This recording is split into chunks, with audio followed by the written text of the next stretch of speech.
आप सुन रहे हैं समाचार एजेंसी ऑफ इंडिया की साई न्यूज में ऑडियो बुलेटिन। नमस्कार, आप सुन रहे हैं समाचार एजेंसी ऑफ इंडिया में रविवार 12 जुलाई 2020 का प्रादेशिक ऑडियो बुलेटिन। अब आप रीना सिंह से समाचार सुनिए। देश में कोरोना के संक्रमित मरीजों की तादाद का आंकड़ा 8.5 लाख के पार पहुंच गया है।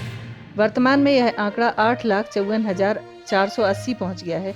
देश में कुल एक्टिव मरीजों की तादाद से लगभग 2,44,000 से ज़्यादा लोग स्वस्थ हो चुके हैं। देश में अब तक सक्रिय मरीजों की तादाद 2,93,480 एवं रिकवर्ड मरीजों की तादाद 5,37,599 है। जिनका निधन हुआ है उनकी संख्या 22,718 है। अब तक देश में कुल 1,15,87,153 लोगों का कोविड परीक्षण कराया जा चुका है। मध्य प्रदेश में संक्रमित मरीजों के मिलने का आंकड़ा 17,000 पार कर गया है। प्रदेश में कुल संक्रमित मरीजों की तादाद से लगभग 8,801 से ज़्यादा लोग स्वस्थ हो चुके हैं। प्रदेश में आंकड़ा 17,201 पहुंच गया है, जिसमें एक्टिव मरीजों की तादाद 3,878, रिकवर्ड मरीजों की तादाद 12,679, जिनका निधन हुआ है उनकी तादाद 644 है। प्रदेश में जिन जिलों में कोरोना के संक्रमित मरीजों की तादाद 200 से ज़्यादा है, उनमें वर्तमान में इंदौर में 5,176, कुल मरीजों में से एक्टिव मरीजों की तादाद 959, जिनका निधन हुआ है उनकी संख्या 261 है। भोपाल में 3,407 कुल मरीज, एक्टिव मरीजों की तादाद 680, जिनका निधन हुआ है उनकी तादाद 118। उज्जैन में 880, एक्टिव मरीजों की तादाद 24 एवं जिनका निधन हुआ है उनकी संख्या 71। मुरैना में कुल मरीजों की संख्या 945, सक्रिय मरीजों की तादाद 464 एवं जिनका निधन हुआ है उनकी तादाद 5। नीमच में 487 कुल एवं एक्टिव मरीजों की तादाद 41, जिनका निधन हुआ है उनकी संख्या 8। ग्वालियर में कुल 888 संक्रमित मरीजों में से 468 एक्टिव एवं यहाँ महज 3 लोग ही काल कलवित हुए हैं। जबलपुर में कुल मरीजों की संख्या 518, एक्टिव मरीजों की तादाद 115, जिनका निधन हुआ है उनकी संख्या 14। बुरहानपुर में कुल 421 में से एक्टिव मरीजों की तादाद 19, जिनका निधन हुआ है उनकी संख्या 23। सागर में कुल मरीजों की संख्या 441, एक्टिव मरीजों की तादाद 50, जिनका निधन हुआ है उनकी तादाद 22। खंडवा में 393, एक्टिव 80 व जिनका निधन हुआ है उनकी संख्या 17। खरगोन में कुल 356 मरीजों में से एक्टिव मरीजों की तादाद 54 व जिनका निधन हुआ है उनकी संख्या 15। भिंड में 338 कुल संक्रमित मरीजों में से एक्टिव मरीज 76। भिंड में कोरोना से अब तक किसी ने भी दम नहीं तोड़ा है। देवास में कुल मरीज 257 एवं एक्टिव मरीजों की तादाद 40, जिनका निधन हुआ है उनकी संख्या 10। रतलाम में कुल तादाद 215 एवं एक्टिव मरीजों की तादाद 45, जिनका निधन हुआ है उनकी संख्या 6 है। प्रदेश में एक भी ऐसा जिला वर्तमान में नहीं है जहां एक्टिव मरीजों की तादाद 0 हो। जनवरी माह में चीन के वुहान प्रांत से निकले कोरोना कोविड-19 वायरस के संक्रमण के कारण इस सत्र में अब तक स्कूल नहीं खोल पाए हैं। ऑनलाइन कक्षा लगाकर पढ़ाई कराई जा रही है। अब स्कूल खोलने को लेकर गाइडलाइन तैयार की जा रही है। 6 चरणों के प्रारूप के तहत इस साल स्कूल खुलने पर ना तो प्रार्थना सभा होगी और ना ही वार्षिकोत्सव का आयोजन होगा। स्कूल शिक्षा विभाग प्रदेश के स्कूलों को खोलने को लेकर गाइडलाइन तैयार कर शासन से अनुमति लेने के लिए प्रारूप तैयार कर भेज दिया है। शिक्षा विभाग के सूत्रों ने समाचार एजेंसी ऑफ इंडिया को बताया कि सितंबर से स्कूल खुलने की संभावना है। ऐसे में विभाग प्रारूप को अंतिम रूप देने में लगा है। कोरोना संक्रमण के बीच स्कूलों को दोबारा खोलने की दिशा में बड़ा कदम उठाया गया है। विभाग ने अपनी गाइडलाइन का ड्राफ्ट शासन को सौंप दिया है। इसके तहत बताया गया है कि स्कूल खुलने पर पढ़ाई का सिलसिला किस तरह शुरू होगा और विद्यार्थियों, अभिभावक व शिक्षकों के लिए किन बातों का ध्यान रखना जरूरी होगा। विभाग ने सम व विषम संख्या में विद्यार्थियों को बांटकर एक दिन छोड़कर बुलाया जाएगा।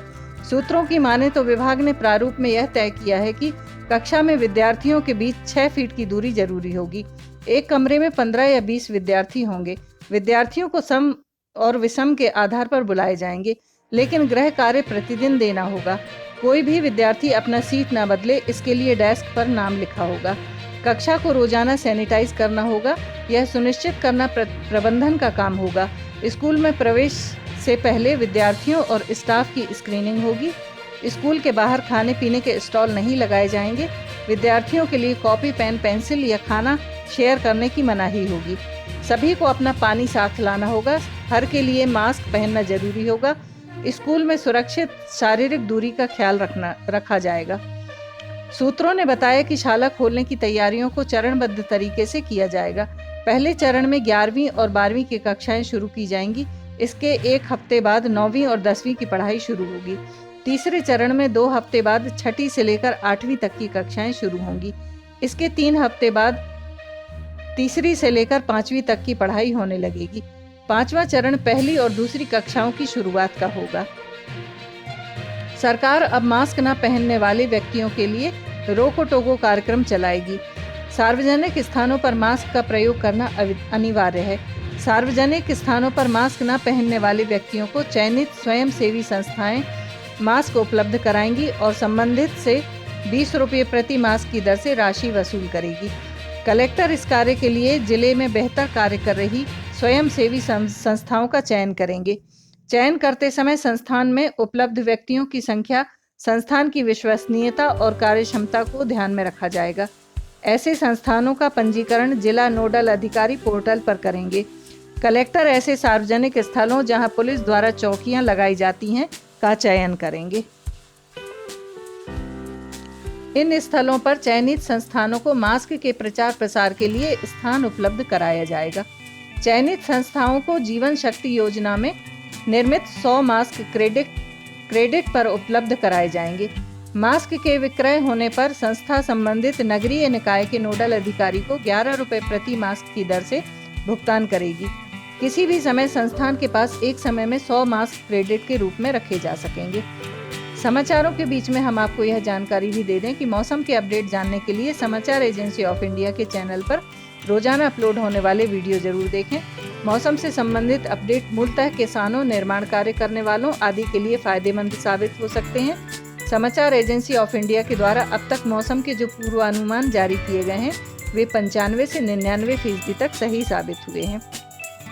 कोरोना संक्रमण के बीच मध्य प्रदेश में सियासी वियामान में भी जमकर हलचल मचती दिख रही है। मध्य प्रदेश में उपचुनाव से पहले कांग्रेस को एक के बाद एक बड़े झटके लग रहे हैं और अब कांग्रेस छोड़कर बीजेपी में आए बीजेपी सरकार में मंत्री ने ये तक दावा कर दिया है कि कांग्रेस के 10 विधायक और उनके संपर्क में हैं और अगर पार्टी नेतृत्व इशारा करे तो वो कांग्रेस के 10 विधायकों को बीजेपी में शामिल करा देंगे। बता दें कि छतरपुर के बड़ा मलहरा से कांग्रेस विधायक प्रद्युम्न सिंह लोधी ने कांग्रेस का हाथ छोड़कर बीजेपी का दामन थामा है, जिससे कांग्रेस को बड़ा झटका लगा है। ज्योतिरादित्य सिंधिया के साथ कांग्रेस छोड़कर बीजेपी में शामिल होने वाले सुमावली से पूर्व विधायक और शिवराज सरकार में मंत्री ऐंदल सिंह कंसाना ने दावा किया है कि कांग्रेस के 10 और विधायक उनके संपर्क में हैं। भाजपा नेतृत्व जब आदेश करे तब उन्हें पार्टी में शामिल करवा सकता हूं। मंत्री ऐंदल सिंह कंसाना ने यह भी कहा है कि कोशिश करने पर विधायकों की संख्या 10 से 15 तक भी हो सकती है। मुरैना में मंत्री ऐंदल सिंह कंसाना से जब सवाल पूछा गया कि कांग्रेस ने दावा किया है कि बीजेपी के 10 विधायक उसके संपर्क में हैं, तो उन्होंने ये जवाब दिया। मंत्री कंसाना ने आगे कहा कि सत्ता परिवर्तन के पहले से ही हम 15 विधायक थे, 5 तो भाजपा में आ गए, 10 अभी भी संपर्क में हैं। कोशिश करेंगे तो 5 और आ जाएंगे। इसी बीच रविवार को छतरपुर जिले की बड़ा मलहरा सीट से कांग्रेस विधायक प्रद्युम्न लोधी ने कांग्रेस को बड़ा झटका देते हुए हाथ जोड़कर बीजेपी का दामन थाम लिया। प्रद्युम्न लोधी ने भाजपा में बीजेपी प्रदेशाध्यक्ष वीडी शर्मा और मुख्यमंत्री शिवराज सिंह चौहान के सामने बीजेपी की सदस्यता ली। प्रद्युम्न लोधी ने विधायकी के पद से भी इस्तीफा दे दिया है, जिसे विधानसभा के प्रोटेम स्पीकर रामेश्वर शर्मा ने स्वीकार करने के बारे में भी जानकारी दी है। प्रद्युम्न लोधी के बीजेपी में शामिल होने और विधायकी से इस्तीफा देने के बाद अब प्रदेश में उपचुनाव वाली सीटों की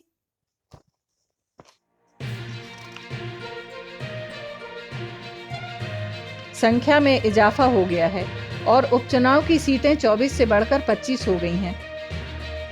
मानसून अब प्रभावी हो चुका है। मौसम विभाग का कहना है कि मानसून ट्रफ के 13 से 14 जुलाई के आसपास वापस मध्य भारत की तरफ खिसकने की संभावना है। साथ ही इसी समय बंगाल की खाड़ी में भी एक कम दबाव वाला क्षेत्र बनने के आसार हैं। इससे प्रदेश में बरसात की गतिविधियों में तेजी आने की संभावना है। 13 जुलाई की शाम से बारिश शुरू हो जाएगी। इसके बाद 3 दिन तक प्रदेश में जमकर पानी गिरेगा। कहीं कहीं तो 50 मिलीमीटर से भी ज्यादा बारिश हो सकती है। मौसम विभाग के सूत्रों ने समाचार एजेंसी ऑफ इंडिया को बताया कि अभी द्रोणिका हिमालय की तराई में चली गई है। ऐसे में इसकी ऊंचाई अधिक होने के कारण सेंट्रल पार्ट में बारिश नहीं हो पा रही है। सोमवार से यह करीब 1.5 किलोमीटर ऊपर आ जाएगी। उसके बाद से प्रदेश में बारिश होने लगेगी। शाम के बाद बारिश का दौर शुरू हो जाएगा। उसके बाद 14 और 15 को प्रदेश के लगभग सभी संभागों में जमकर पानी गिरेगा।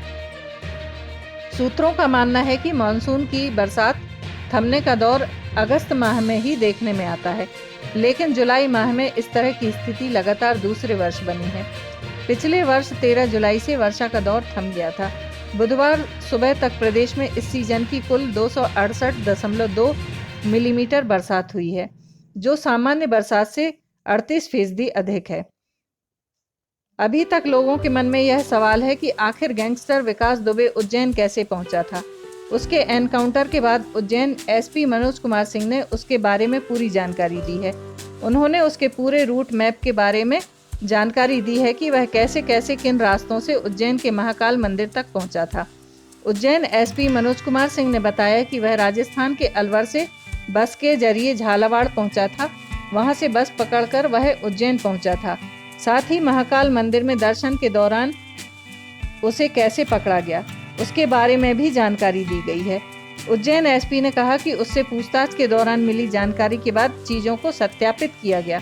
उन्होंने कहा कि इसके बाद ही वे इन जानकारियों को मीडिया से साझा कर रहे हैं। गैंगस्टर विकास दुबे के महाकाल मंदिर परिसर से पकड़े जाने के बाद कई तरह की चर्चाएं हैं।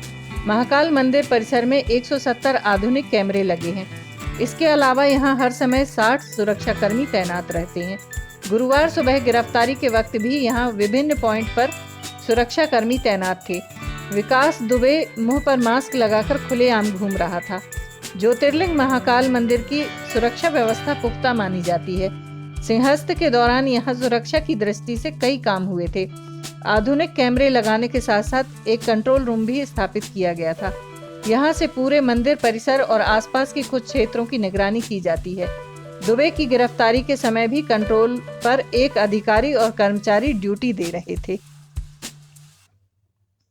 इंदौर शहर में लगातार बढ़ रहे कोरोना मरीजों की संख्या को देखते हुए रविवार को रेसिडेंसी कोठी में एक बैठक आयोजित की गई थी, जिसमें सांसद शंकर लालवानी, संभाग आयुक्त डॉक्टर पवन कुमार शर्मा, कलेक्टर मनीष सिंह, कलेक्टर निशांत खरे और मेडिकल कॉलेज तथा स्वास्थ्य विभाग के डॉक्टर उपस्थित रहे। बैठक में शहर में बढ़ रहे कोरोना केस को लेकर समीक्षा की गई और इसे रोकने के उपायों पर विचार किया गया। सोमवार को होने वाली आपदा प्रबंधन समिति की बैठक में इंदौर में लॉकडाउन को लेकर तय किया जाएगा। माना जा रहा है कि इंदौर में जिस तरह से कोरोना के मामले बढ़ रहे हैं, उससे शहर में फिर लॉकडाउन किया जा सकता है। सांसद शंकर लालवानी ने शनिवार को कहा था कि कोरोना संक्रमण की कड़ी तोड़कर शहर बेहतर स्थिति में आ चुका था, लेकिन कुछ लोगों को लापरवाही के कारण फिर संक्रमण के मामले बढ़ने लगे। यदि शहरवासियों ने सावधानी नहीं बरती तो देश के दूसरे शहरों की तरह इंदौर में भी फिर लॉकडाउन लगाना पड़ सकता है। आप सुन रहे थे रीना सिंह से समाचार एजेंसी ऑफ इंडिया में रविवार 12 जुलाई का प्रादेशिक ऑडियो बुलेटिन। सोमवार 13 जुलाई को एक बार फिर हम ऑडियो बुलेटिन लेकर हाजिर होंगे। अगर आपको यह ऑडियो बुलेटिन पसंद आ रहे हों तो आप इन्हें लाइक, शेयर और सब्सक्राइब जरूर करें। फिलहाल इजाजत लेते हैं। नमस्कार।